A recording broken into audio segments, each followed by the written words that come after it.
The President's House site gives us an opportunity to look at George Washington as he lived his life.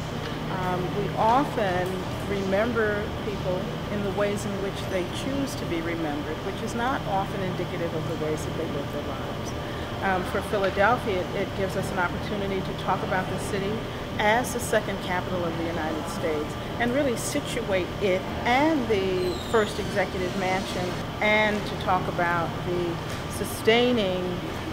and lasting legacy of slavery that is embedded in the presidency from the beginning with Washington. We have known for years, it's always been within the history of George Washington to be noted that he was a slaveholder, as was Martha. It is not a question of blaming Washington for having had or held slaves, but it is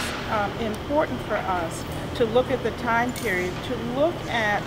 the end of the American Revolution, to look at the rhetoric of liberty and freedom that's taking place in this time period, and to observe that Washington, while he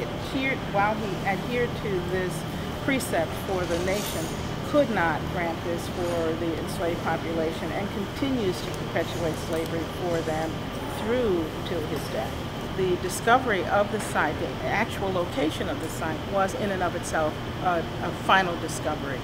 To then be able to corroborate those historical findings with an archaeological dig that laid out the precise measurements and foundations of the house. When we looked at the bow window, we knew it was there, but the dimensions and the shape and so forth were confirmed in archaeology. The fact that the kitchen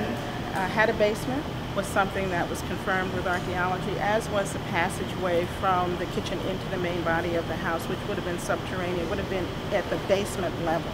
The archaeology has dramatically brought this history and reinvigorated it in a way that textbooks and history books have not been able to do.